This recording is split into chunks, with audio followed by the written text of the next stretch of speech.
dark of the night, whispers of deceit. Shadows dance on the walls. Secrets they repeat. A shadowed figure with eyes full of lies. hiding truths in the shadows where no one dares to pry. Uncover the truth, let the lies come undone. Peel back the layers until the light is shown. Uncover the truth, let the shadows run. Break free from the chains and find the sun. Uncover the truth in the dead of the night, where secrets lie hidden like a whispered bite. Uncover the truth in the dim of the light, where betrayals take root in the heart of the fight. In the rain-soaked streets, under the moon's pale. All right, we'll let it go. Oh, yeah. This is Bloodlines and Betrayal. And boy, Coach Schuman, Detective Schuman, and I have a very special episode for you. Being that we are both history buffs, Yes. we are going to examine the assassination of Abraham Lincoln, arguably one of the greatest presidents of history. He's definitely in I'm the not top rushing. five. Mark. He's in the top five conversation. In my opinion, number one. No, George Washington's number one. So, but he's I think Washington's. no, it's Washington. Washington won the Revolutionary War and became president. He's number one. Sorry. All right. So then you could say two. He's definitely two. Clear cut two. I'll give him two. I'll probably give him two. And I think three. Three I'd put FDR. But a lot of polls have put Lincoln as number one. I think what Lincoln, well, they both accomplished a ton. I think what Lincoln, they did. I think what Lincoln did in a short time period is unmatched. Yes. He had a great life leading up to, becoming a politician. And then, as he was a politician, he, changed the course of our nation. So that has to be recognized.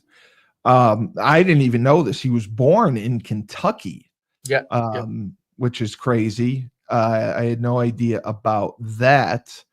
And he was a blue collar guy. The family moved around. They moved to Virginia. They had 3 children, his brothers and sisters, and they all died young because infant mortality was very high back then. His father, I believe, his father died. His mother died.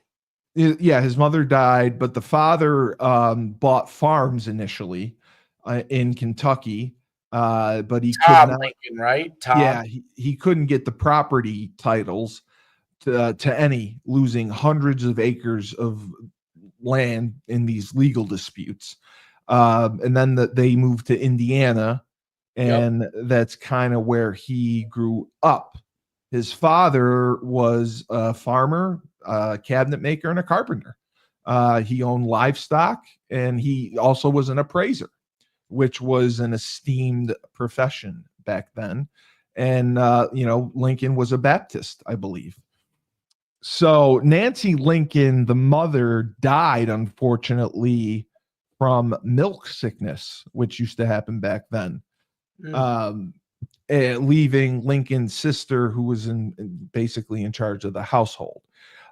Lincoln, which is amazing to me, they didn't have the. But he remarried, didn't he? Remarry? No. I'm talking about the father. Yes, yes. The father did remarry. Yes, because she loved even though it was her stepson. Yes. Her Lincoln was her favorite. Yes. So even over her own kids, I think. They had 3 more kids. His half brothers or sisters, whatever. What's largely amazing to me, Lincoln, he didn't come from extreme wealth or anything like that. And he worked on a farm. He was self-educated. Yes. He really took time to educate himself. His formal schooling was very, very short. He did not get a lot of time spent in school. I believe he was in school sporadically for a total of less than 12 months from age 7 to 15. But he was such an avid reader, and it was a lifelong interest of his. He would just read and read and read. And that's how he was able to learn so much. And he also worked a full day on the farm. So this guy was busting his tail, blue collar, working his ass off on the farm, and then, reading and trying to learn as much at night. And, one of the most prominent experiences he had was when he was in Louisiana. He witnessed slavery, and that apparently had a big impact on him. So he had some early on romantic interests, but one of his romances, I believe, his girlfriend died. She developed typhoid fever. Lincoln went into a deep depression after the death. Then he met Mary Owens, who he dated, but Owens basically put the pressure on him to marry her, and he refused. So then Robert Smith Todd, a wealthy lawyer and businessman from Lexington, Kentucky, was the father of Mary Todd Lincoln, who ended up being his wife. So that's crazy how that happened. After the one girlfriend died, he met Mary Todd in Springfield, Illinois, and then they became engaged within a year. And he gained finally some wealth because the father was a wealthy attorney. So after that, the marriage was actually quite turbulent. Mary was very, very abusive, verbally, physically violent. They had it was very sad. I mean, they had 4 kids. Robert Todd Lincoln was the only child to live to maturity. They had several other children that died as infants, which was, Lincoln loved children. He wanted a big family, and unfortunately, he was unable to have that. He did participate in professional wrestling, which I am so happy to say. He worked at a general store, and then he also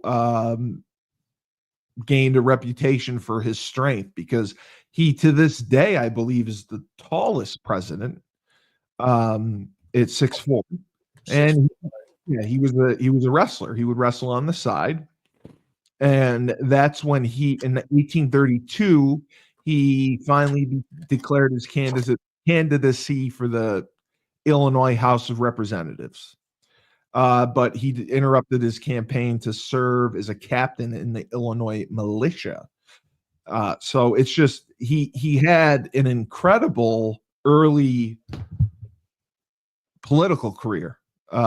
He was a state legislator in Illinois. He served 4 terms in the House of Representatives for Illinois. And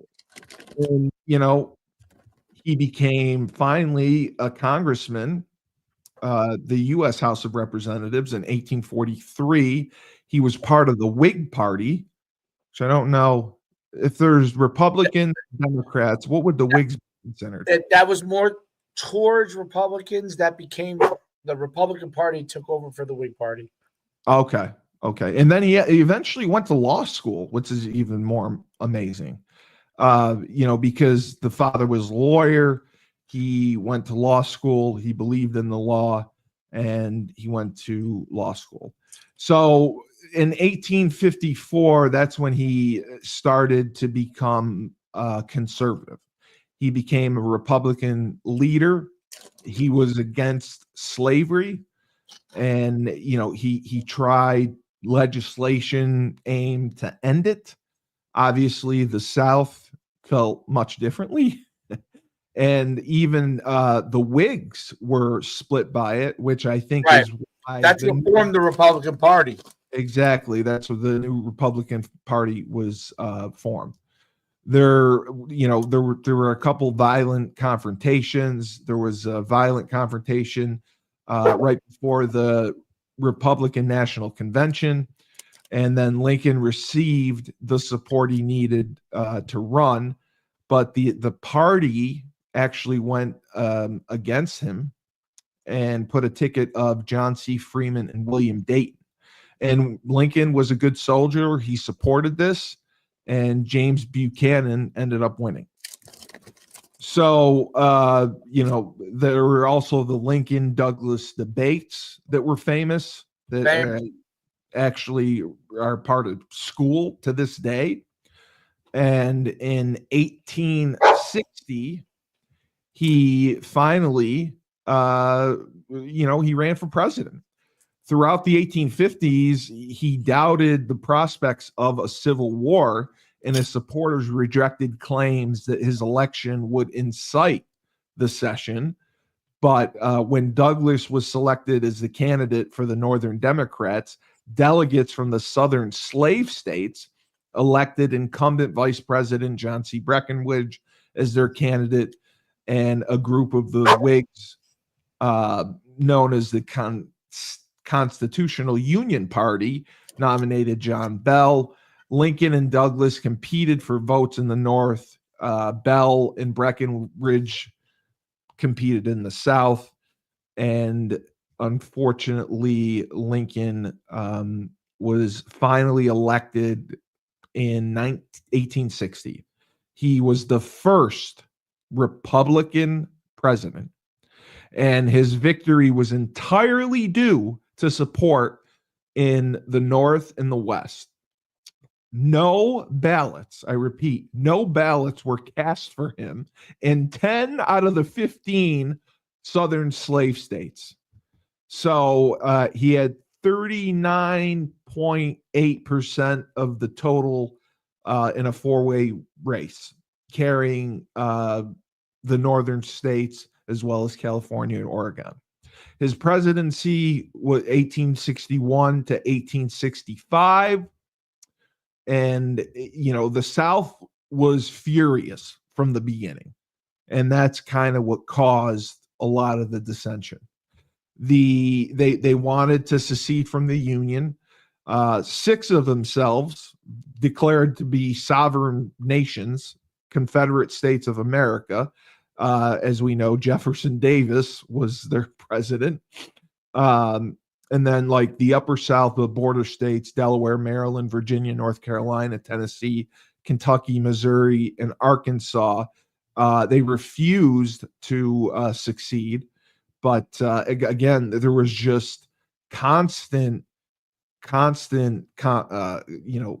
were combative with each other. And, Lincoln really wanted to unify everyone. And, there was extra security around him.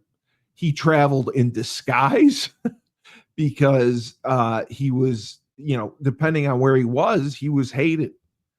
So that is what is so crazy. He did so many great things, but he was at a battle from day one because of slavery, because he wanted to end slavery. So the plan for his assassination, which, I didn't know at the time, they initially were going to kidnap him. John Wilkes Booth was going to participate in kidnapping him.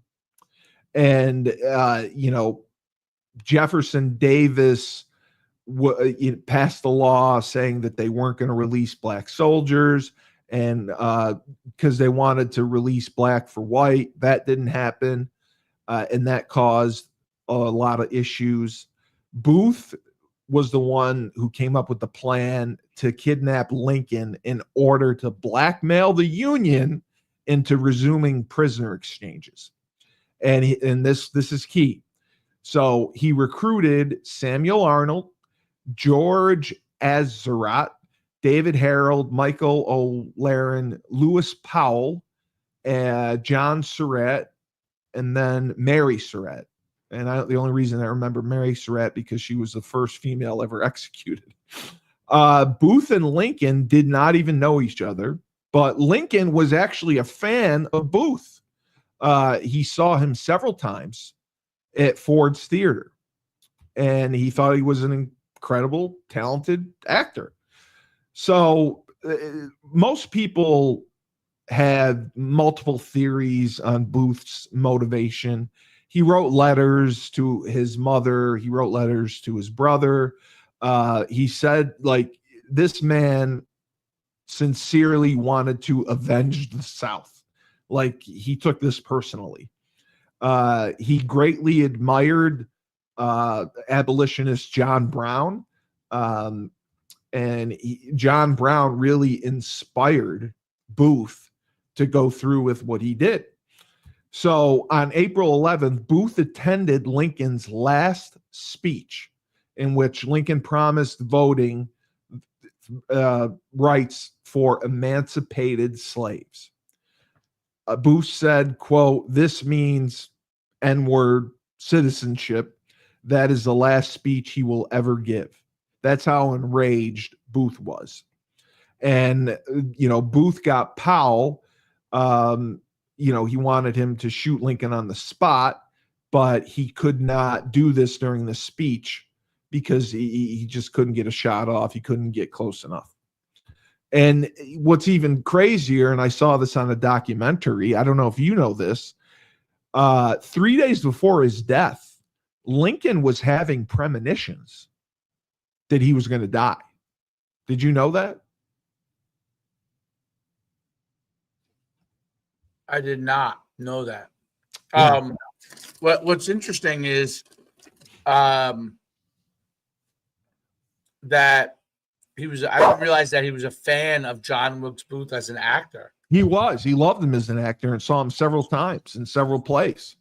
But 3 days before his death, he had a dream where he was wandering the White House for the source of mournful sounds, and he saw a casket which had his corpse in funeral vestments, and there were stationed soldiers who acted as guards.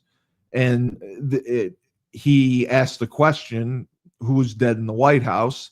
And the soldiers said, "It's you. You were killed by assassination." So this has been verified by several people. Wow. Which I can't imagine. Like, this guy had premonitions and like knowing like he could die, like he was going to be assassinated. But Lincoln initially was very disturbed, freaked out by this, but then he kind of came around and said, it was just a dream. It wasn't me. I must have misinterpreted it. So for months, Lincoln looked pale and haggard because he wasn't sleeping much. He was stressed. The Emancipation Proclamation obviously caused so many issues and incited more hatred in the South. And then John Wilkes Booth on April 14th, like, this dude went all in. He wrote a letter to his mother, basically confessing that he was doing this. He said that our cause being almost lost, something decisive must be something decisive. Originally had planned on kidnapping Lincoln. Didn't you hear me just say that, or you weren't paying attention? No, yeah, but when it was when they actually lost, then that's when he. Yes, yeah. At that speech, he was going to kidnap him to get slave trades removed, started again. But he wrote his mother saying that something decisive and great must be done because our cause is almost lost. So this is even more nuts. While visiting Ford's Theater around noon to pick up his mail, Booth learned that Lincoln and Grant were going to be at the theater that night for a performance of Our American Cousin. And this provided him with the best opportunity he'd ever have to attack Lincoln and assassinate him. He knew the theater's layout because he performed there many times. And Booth went to Mary Surratt, her boarding house in D.C., and asked her to deliver a package to a tavern in Maryland. He also asked her to tell her tenant, Louis Wetchman, to be ready with guns and ammunition that Booth stored there. Booth's whole idea was this assassination would rekindle the Civil War. That's kind of why, people speculate, but I personally believe that was his motive. The assassination, he was going to blame it on somebody else, maybe a black person, and incite the restarting of the Civil War. So the co-conspirators met for a final time at 8:45 p.m. Samuel Powell was assigned to kill Secretary of State William H. Seward at his home. Sam Azarat was to kill Vice President Andrew Johnson at the Kirkwood Hotel. And, Booth was the only well-known member of the conspiracy. Nobody really knew the other people. Access to and that's why he was able to get access to the upper floor of the theater where the presidential box, it was restricted, but because he was such a well-known actor and he performed there so much, he was able to get by. Like nobody paid attention. There was no difficulty of him getting up there. And I just think of that today, like with all the Secret Service around. I think of, when Trump got shot, how derelict our Secret Service was and how long it took them to get to him. But even this at a theater, Booth was just wandering around and, nobody questioned him. Nobody did anything. And he was able to gain access to the presidential box where, and the other truth to this is Lincoln almost didn't go. I don't know if you knew that. He almost didn't go because his wife wasn't feeling well. So they were close to not going. So what happened was, despite everything that was planned, Grant and his wife declined to go because Mary Todd Lincoln and Julia Grant were not on good terms, which is just also funny. And then the others that declined were Major Henry Rathbone and his fiance, Clara Harris, the daughter of the U.S. Senator Ira Harris in New York. They accepted. Now, this is what I was talking about. Mary developed a headache and wanted to stay home. But Lincoln told her, because it was reported in the newspapers and around the world, that she had to attend. William H. Crook, one of Lincoln's bodyguards, advised him not to go, but Lincoln said he had promised his wife, and he told the Speaker of the House, "I suppose it's time to go, though I would rather stay," before assisting his wife, because his wife had migraines, a very bad headache, whatever. So they get to their box. It's, it's seated up top. It's really special. It's divided. The orchestra was playing Hail to the Chief. There were 1,700 people who rose in applause. Lincoln was in a rocking chair that was selected for him. And the cast even modified the play in honor of Lincoln. They changed like some of the script around because, they wanted to pay homage to Lincoln for all the great work that he's done. And, Mary Lincoln was very excited about this. And Lincoln actually took great pleasure in the changing of this, because he knew the play, he knew the script, he knew they went off script to honor him. And Mary Lincoln said that he was so happy that they did this. So in following years, this is what is true. Miss Harris, Mary Todd Lincoln whispered to Lincoln while holding his hand, "What will Miss Harris think of my hanging on to you so?" Lincoln replied, "She won't think anything about it." In following years, these words were considered Lincoln's last. Later on, they claimed that he said something in Jewish, but not. He said something about wanting to visit Jerusalem, but that's unproven. So Booth, Lincoln's usual protection in place that night at Ford's Theater. Yeah. Crook was on a second shift at the White House. Lincoln's personal bodyguard was away on assignment in Richmond from Lincoln.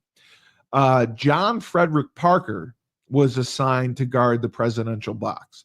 So at intermission, this motherfucker went to a tavern along with Lincoln's valet, Charles Forbes, and coachman Francis Burke.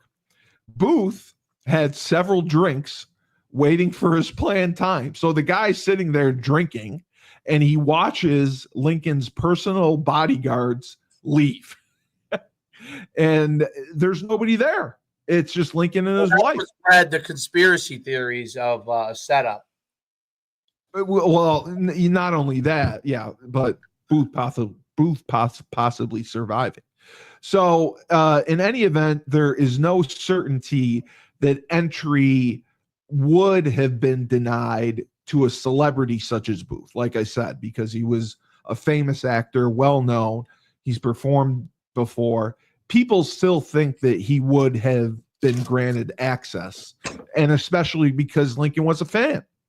So Booth entered the theater right around 10:10, and he went through the front entrance, and he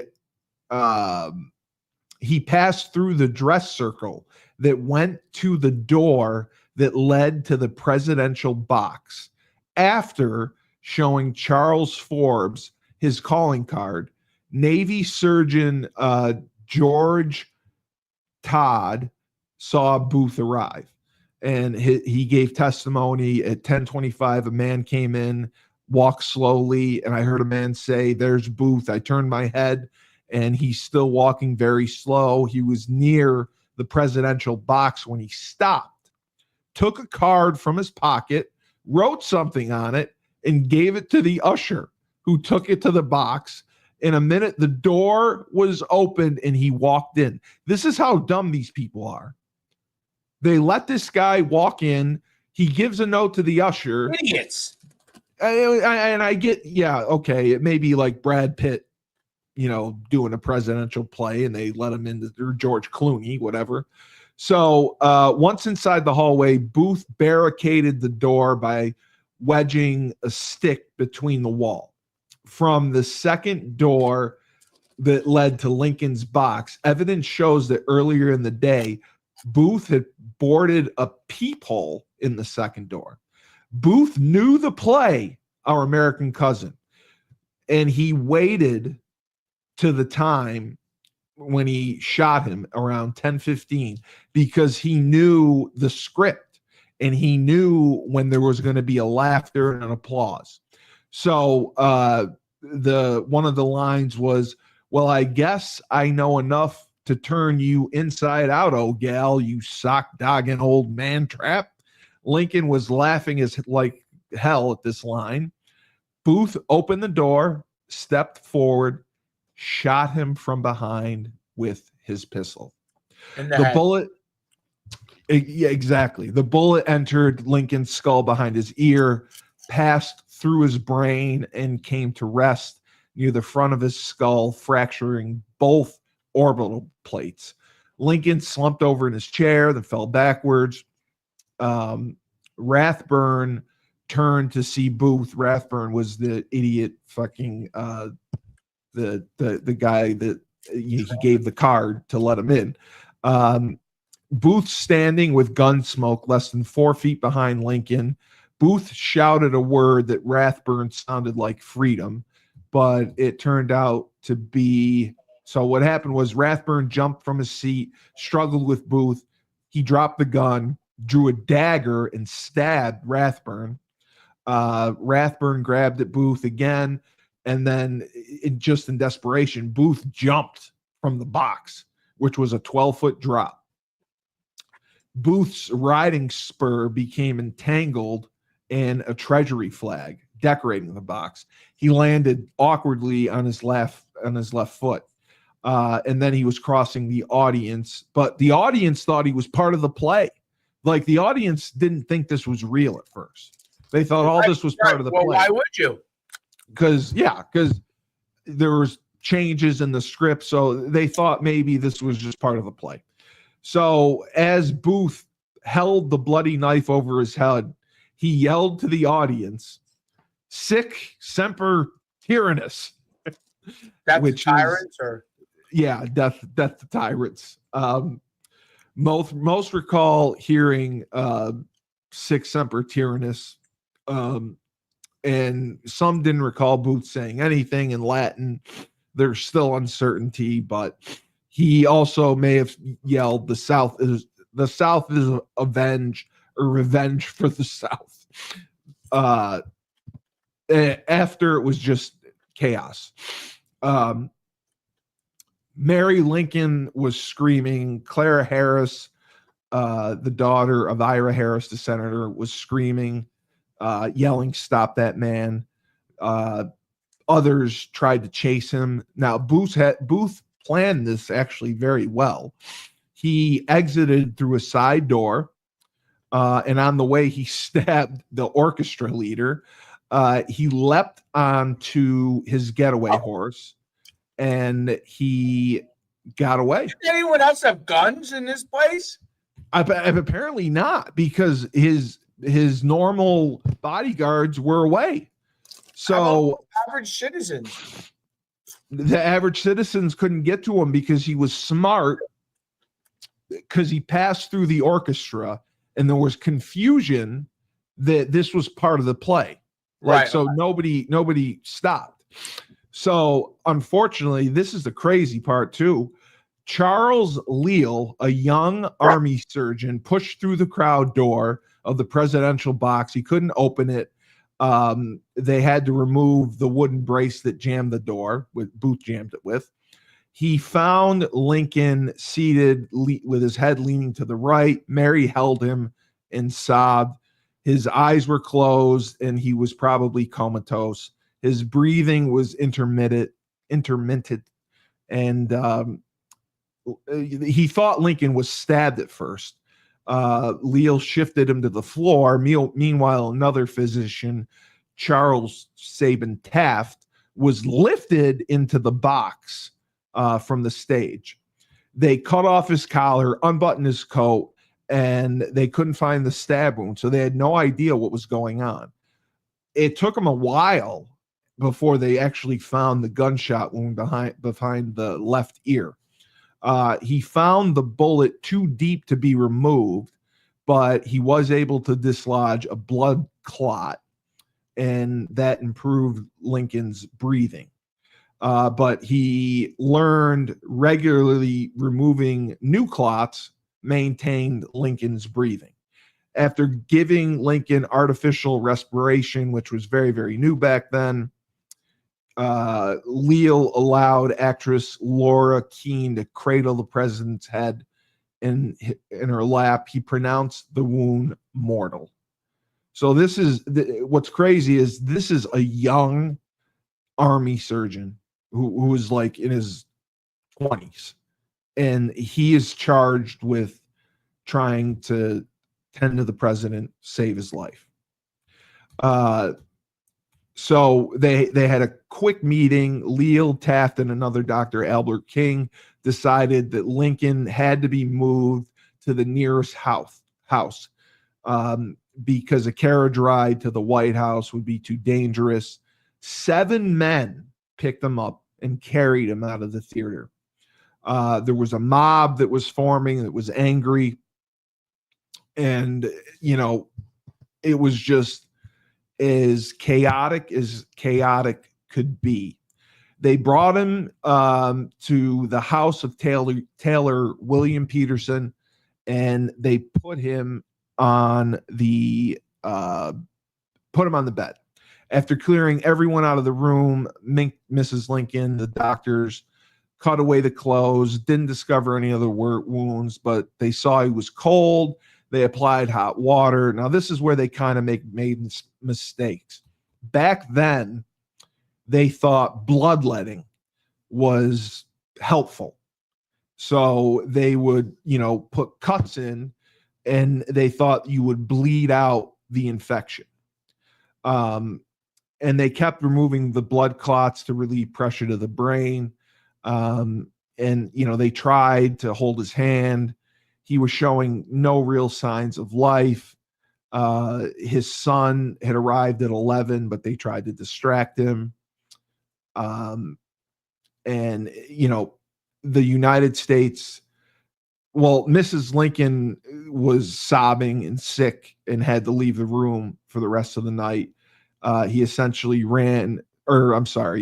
Edward Stanton was the guy who ran basically the country for the rest of the night from the house, including directing the hunt for Booth and his co-conspirators. The guards kept the public away, but they had so many physicians admitted trying to help, trying to do something. Initially, Lincoln's features were calm, but his breathing was slow and steady. He had an eye that was swollen, but he just wasn't improving. As he neared death, Lincoln's appearance became perfectly natural, except for the discoloration around his eyes.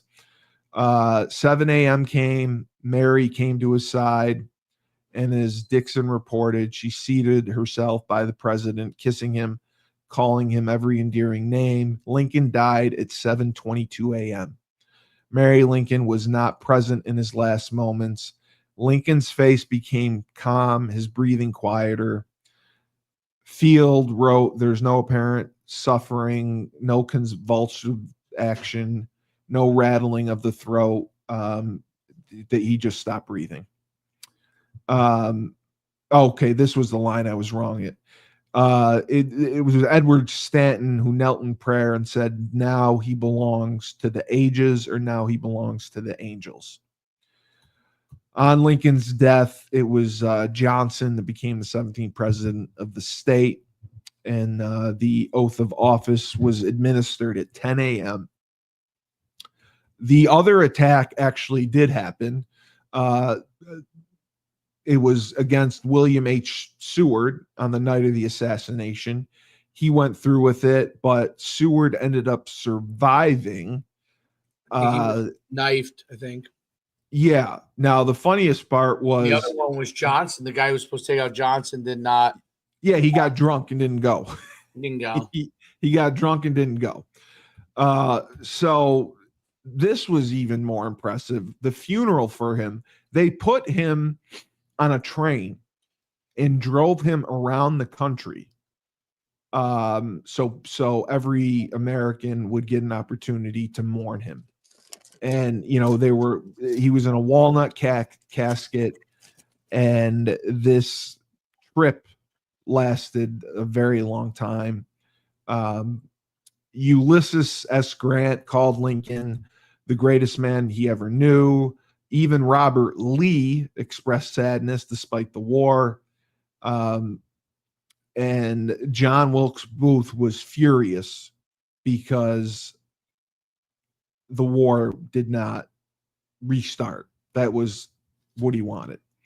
So Booth, he crossed into Maryland, and he was able to pass through some questioning, and he made it. The plan was to go to Samuel Mudd's house.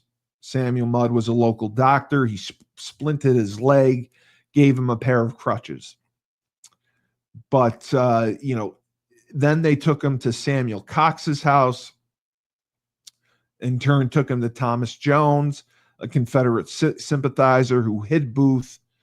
And that was the plan. He was going to hide until the heat wore down. In an April 15th letter, George Brainerd Todd from his brother tells the rumors. Oh, okay. Today, all the city is mourning, every house being in black. I have not seen a smile, no business, and many strong men I've seen in tears. Some reports say Booth is a prisoner. Others that said he made an escape. But because obviously communication took so much time back then, nobody knew. Nobody knew where he was. They put out an award equivalent to $1 million and 25 grand for Harold and Surratt. They eventually, Booth and Harold were sleeping, and on April 26, when soldiers from the New York Cavalry arrived, surrounded the barn, and threatened to set it on fire. The Harold surrendered. Booth cried out, "I will not be taken alive." And then the soldiers set fire to the barn. Booth ended up shooting himself in the head, I believe. He shot and he severed his spinal cord, and he died. And that was it. He died on the porch of the Garnett farm within 3 hours. Corbett was initially arrested for disobeying orders from Stanton that Booth be taken alive, but was later released largely because he was made a hero to the public. So all the co-conspirators were arrested. Anyone who was involved: Samuel Arnold, George Astronaut, David Harold, Samuel Mudd, Michael O'Loughlin, Mary Surratt, who was the first female ever executed. The accused were tried by a military tribunal ordered by Johnson, and the prosecution was led by a congressman. Which was controversial at the time. It was very controversial to use a military tribunal. There was a lot of criticism for that. They believe what is the because the Secretary of State believed that a civil court should have presided because of the jurisdiction nature. But Attorney General James Speed pointed to the military nature of the conspiracy and the facts that the defendants of the government attempt. Well, that's the thing. The defendants acted as enemy combatants. Yeah. That martial law was in force. at the time in the District of Columbia because they were trying to get the war restarted. The trial was 7 weeks. 366 witnesses testified. All defendants were found guilty. And then on June 30th, Surratt, Lewis Powell, David Harold, George Azarat were sentenced to death by hanging. Samuel Mudd, Samuel Arnold, and Michael O'Laren were sentenced to life in prison. After sentencing Mary Surratt to hang, 5 members of the tribunal signed a letter recommending clemency, but Johnson did not stop the execution of her. Mary Surratt, Powell, Harold, and Azarat were hanged at Old Arsenal Penitentiary. And as I said, Mary Surratt was the first person executed.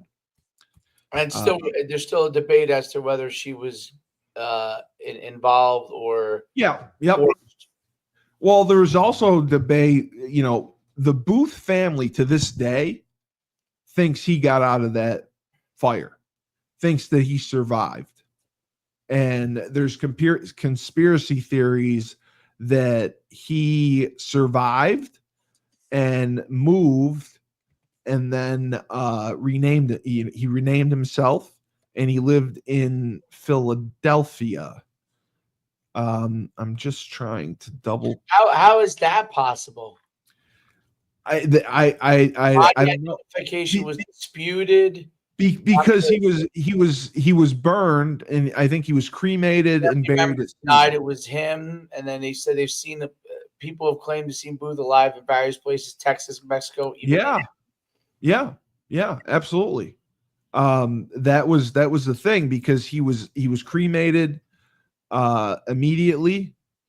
Well, and the other conspiracy was that the Union soldiers who killed him, that he was killed to silence him. So yes, 100%.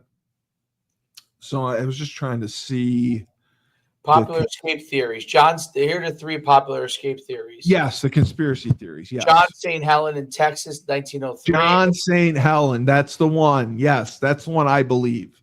A man in Eden, Oklahoma, claimed on his deathbed to be Booth. Yes. After his death, his mummified body was displayed in sideshows for decades. Yes, it was, and then it got lost. Because they probably bringing it from town to town. It used to be part of a circus. They take it everywhere, and they said it was Booth's body. But story matched Booth's history too well to be coincidence. The second one is Finis L. Bates' book, The Escape and Suicide of John Wilkes Booth. Claimed Booth lived under aliases and died in 1903. The book fueled widespread belief in conspiracy. But here's the thing. And then the Booth mummy. Yeah, like you talked about. Yeah. The Booth disappeared in the 1970s.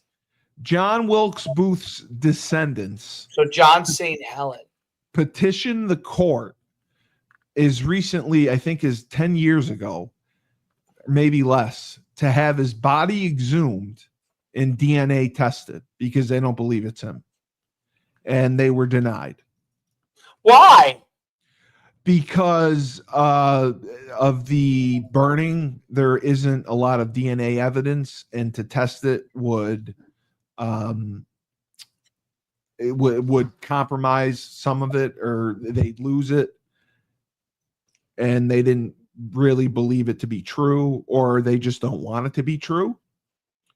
So it's just the whole thing's amazing to me that this actor, who was really a brilliant man, and he was a talented actor, planned this successfully, and like everything he planned went perfectly to a T. Like he knew the lines so well of the play where there was going to be laughter.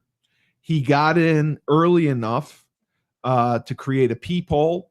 He boarded the door of the presidential booth. He got by the freaking usher by handing him a card. And, Ulysses Grant didn't end up going. And Lincoln, I don't know if he knew that the Lincoln bodyguards weren't going to be there, but still, it's amazing to me that he pulled it off. And then he escaped because people thought it was part of the play. People like thought this was part of the play, that the president got shot. Like Mary Lincoln is screaming and they think, oh, it's just part of the play. So he's able to escape through the orchestra. Well, thinking about how crazy he had a horse waiting were for him. and how unsophisticated things were. No, I know. It's amazing how like guys are just getting drunk at the back bar. Like, yeah, he forgets the guy that got drunk that forgot to kill Johnson. The other guy, he didn't end up killing Seward. Drinking, hanging out, like waiting for his moment. Yeah, he knew the exact time. He knew the exact time. He's like, I'm not just going to hang out and wait all play. I'm going to go drink, hang out. Right around 10:10, I'll get up there. 10:15, I'll take my shot. Because he knew the lines of the play. He knew where the applause was going to be. Amazing. It's just amazing how it happened. And then the rise of Andrew Johnson was a terrible president. Yeah, he was a disaster. He was a disaster. He was the only one successfully impeached, correct? Yes, he opposed civil rights for the freed slaves. Yeah, and then part of that was then the Republicans became radical and basically imposed like military rule in the South. And he was awful. But back then it was, you didn't get to choose a running mate. It was usually first and second. Yes, that's the problem. Correct. That was the problem. And I had no idea that Lincoln was the first Republican president. Yeah, but he lived such I understand why people consider him the greatest president of all time and why he would be in the top two. The slavery, being able to abolish that, unifying the country, ending the Civil War was remarkable.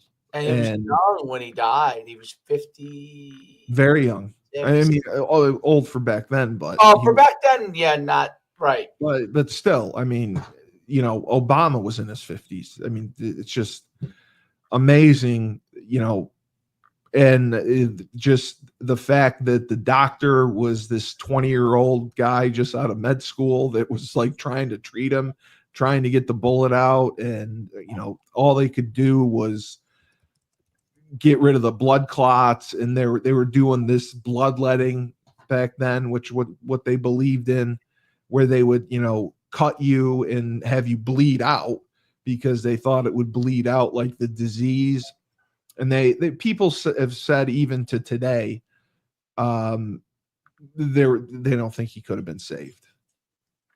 But it was suspect that Booth was just cremated and buried at sea.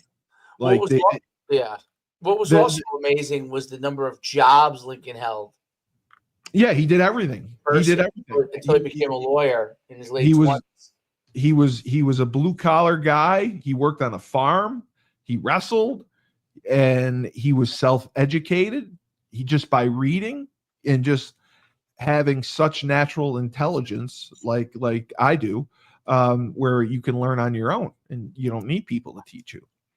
And he got lucky marrying into wealth to marry Todd Lincoln. And what's also sad is Mary Todd Lincoln never remarried.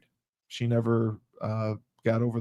Obviously, she was probably older at that point too. No, she was, but she never got over the loss of her husband. And it's just sad. A strange relationship too.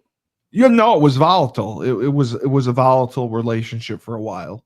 Until he became president, it was not the best marriage. But it was never on Lincoln's side. Like, she was more abusive to him. I see. But, if you look at it. 37 when he died. Who?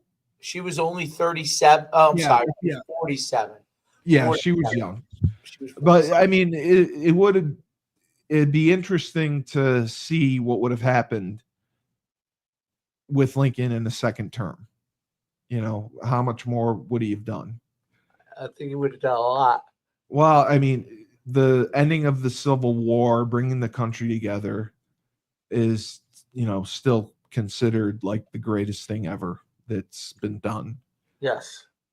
Probably in Because the history of the world, usually these civil wars don't work out well. no, look at, we talk about Israel and Palestine and all that. I mean, we were Look close. at Africa. Look at all the civil wars in Africa.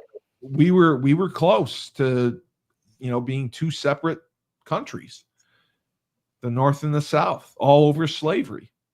And the Emancipation Proclamation was what saved it. So yeah, these civil wars a lot of times, like especially the way it was along geographic lines, which was unusual too, right? So a lot of times these civil wars, even when you have factions like in Africa, and this faction attacks that, it's not necessarily geographic. It's more tribal. It's more tribal. That's what it is. It's tribal. It's belief. It's belief systems. It's really truly it's nationalism. Nationalism can cause a lot. Yes, but this civil war was literally geographic. It was geographic, brothers killing brothers.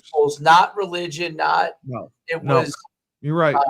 It was not about money. Value systems. That's what it was. It's purely value systems. Yeah. And value systems and monetary. There definitely was an element of finance involved. Monetary success to it too, because the industrialization of the North. Well, yeah. The agricultural needs of the South. The Industrial Revolution came along, that came a little after, but it was beginning at that time. The early 1900s, right? And you could argue that one of the greatest inventions of all time, the printing press. Oh, the Eli something, whatever, invented that. Yes. Unfortunately, I have to get running. I have to get to another show. Oh, this was a very, very polarizing special episode. Bloodlines and Betrayals, the assassination of Lincoln. Did John Wilkes Booth really make it out? Did he live as John St. Helen? Why won't the government exhume his body and test his DNA? They allegedly have autopsy pictures. I mean, they could put it to rest, but they won't. It's one of those conspiracy theories, just like the Kennedy assassination. You never know. And, Trump almost was assassinated. So, we had 5 comments. I didn't even see this. Oh, nobody I know. Okay. So, yeah, thank you. This has been another Banner Bloodlines and Betrayal. I have to go to my animal shelter podcast and hopefully get the dog food people. I will text you later. And just remember, when life gives you lemons, don't make lemonade. Take 2 oranges, throw them right back at life.